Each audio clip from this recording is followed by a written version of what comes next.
Assalamualaikum warahmatullahi wabarakatuh. Apa kabar anak-anak? Pak Guru menyapa lagi di video ini. Untuk video kali ini Pak Guru hanya keluar suara saja. Untuk pelajaran PPKN kelas 5 pertemuan tema kedua, pertemuan yang kedua. Kita akan membahas bentuk-bentuk tanggung jawab di lingkungan masyarakat. Di pertemuan sebelumnya kalian bertemu dengan Pak Guru Pak Akbar. Sekarang untuk pertemuan yang kedua itu dengan Pak Irawan. Baik anak-anak, lanjut untuk supaya kalian lancar dalam pembelajaran kali ini, dibuka buku kalian halaman 29, yaitu buku pendamping halaman 29 dan 53. Kita ke halaman 29 dulu, karena pada pertemuan ini kita akan belajar tentang bentuk-bentuk tanggung jawab di lingkungan masyarakat. Nah, karena sebelumnya kita bahas tentang pengertian hak, kewajiban, dan tanggung jawab. Nah, di pertemuan kali ini kita akan bahas tentang bentuk tanggung jawab di lingkungan masyarakat. Nah, apa saja itu? Kita lihat satu persatu ya. Ada banyak sekali bentuk tanggung jawab di lingkungan masyarakat. Pak Guru akan mengambil beberapa contoh antara lain. Yang pertama, menjaga ketertiban dan keamanan hidup di lingkungan masyarakat. Itu contoh bentuk tanggung jawab di lingkungan masyarakat yang pertama. Contohnya apa saja?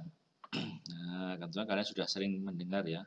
Yaitu contohnya mentaati peraturan dalam lingkungan RT seperti peraturan jam belajar dalam sebuah lingkungan, karena nggak boleh menyalakan TV pada saat jam belajar tersebut. Lanjut contoh berikutnya, yaitu mengikuti kegiatan kerja bakti.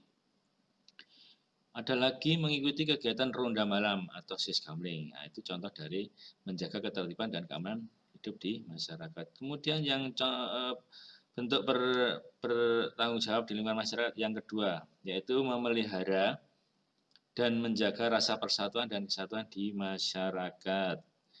Contohnya yaitu menjaga kerukunan antar warga masyarakat melalui berbagai kegiatan. Semisal menyelesaikan masalah dengan musyawarah. Nah, kemarin sudah kita beri contoh tentang musyawarah untuk mufakat. Kemudian mengembangkan sikap saling menghormati.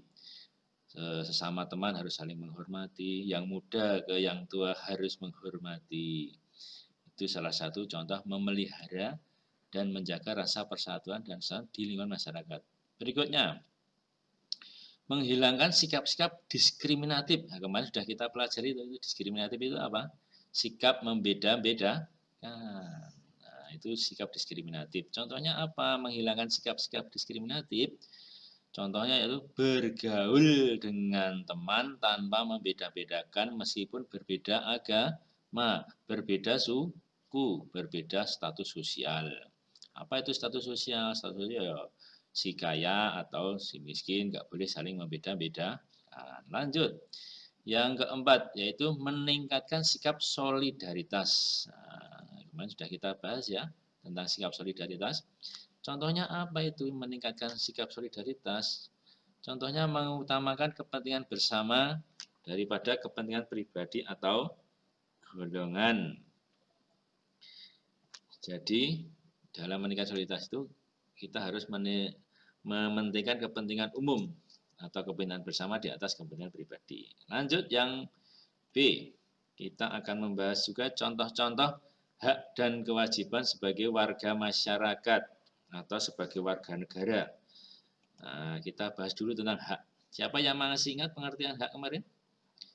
Hak apa itu? Nah, ini. Hak adalah sesuatu yang mutlak dimiliki oleh setiap orang sejak lahir. Atau sesuatu yang harus diterima oleh seseorang. Itu pengertian hak. Lanjut, contohnya apa saja? Hak sebagai warga negara atau sebagai warga masyarakat. Contoh yang pertama yaitu A. Mendapat perlindungan hukum. Jadi semua warga negara sama di hadapan hukum dan berhak memperoleh perlindungan hukum. Jadi di negara ini tidak boleh ada yang kebal hukum. Lanjut. Yang B, hak memeluk agama dan menjalankan ibadahnya sesuai dengan keyakinannya. Nah, setiap orang itu berhak memeluk agama dan menjalankan ibadahnya sesuai dengan keyakinannya. Itu dijamin dalam Undang-Undang Dasar 1945. Lanjut. Yang C, hak memperoleh pendidikan dan pengajaran. Nah, itu penting karena setiap manusia harus menempuh pendidikan dan harus mendapatkan pengajaran yang baik, yang berkualitas. Itu hak setiap warga negara.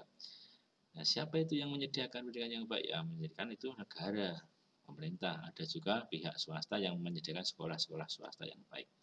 Lanjut. Yang D, hak berserikat dan berkumpul mengeluarkan pendapat secara lisan maupun tulisan. Ini juga dijamin dalam UUD 1945. Apa itu hak berserikat?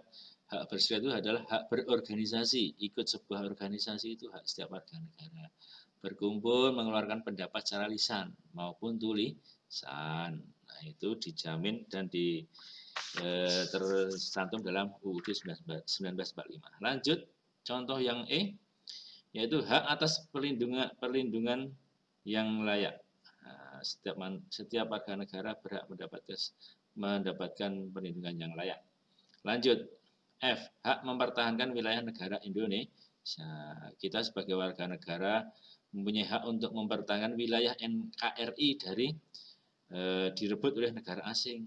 Jadi kalian sebagai generasi penerus bangsa harus tahu itu ya. Jadi itu penting sekali. Jangan sampai wilayah Republik ini direbut oleh negara lain. Lanjut ke materi yang berikutnya yaitu kewajiban. Kewajiban sebagai masyarakat. Siapa yang masih ingat kemarin pengertian kewajiban? Coba kita ulangi lagi ya. Kewajiban adalah sesuatu yang harus dikerjakan oleh seseorang atau seorang warga masyarakat atau warga negara. Nah, ulangi ya Pak Guru.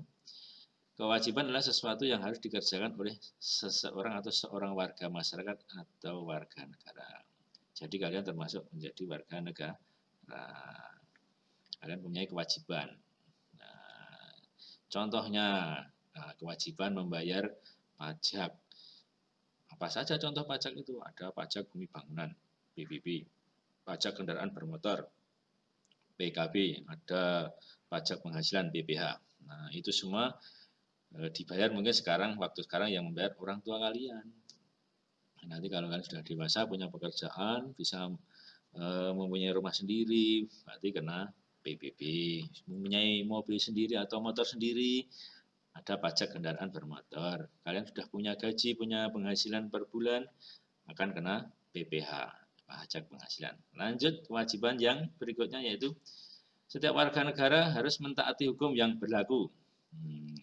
Selama di wilayah NKRI ini, kalian dimanapun harus mematuhi hukum yang berlaku di Republik ini. Tidak boleh melanggarnya. Kalau melanggar akan mendapatkan sanksi. Lanjut. Yang C, menjunjung tinggi dasar negara dan mentaati peraturan yang berlaku. Menjunjung tinggi dasar negara. Apa dasar negara? Yaitu Pancasila. Serta mentaati peraturan yang berlaku. Lanjut, yang terakhir yaitu menjaga kebersihan, kewajiban menjaga kebersihan dan kenyamanan di lingkungannya masing-masing.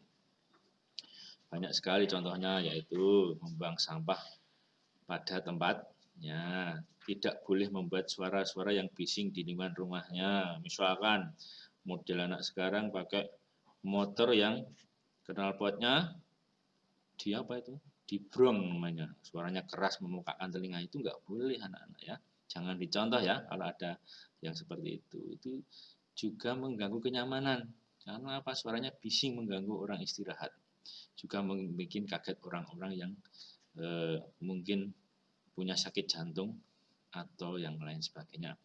Nah itu tadi yang terakhir yaitu menjaga kebersihan dan menjaga keamanan di lingkungan. Saya kira Pak Guru cukup dulu untuk pertemuan kali ini. Sebelum Pak Guru pamit, pesan Pak Guru, kalian harus tetap semangat untuk belajar, semangat untuk mengerjakan tugas-tugas dari Bapak Ibu Guru, rajin sholat, rajin berdoa, berbakti pada orang tua, jangan lupa itu ya.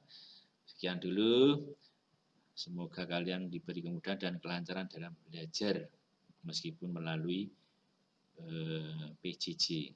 Sekian dulu anak-anak. Semoga sehat selalu. Assalamualaikum warahmatullahi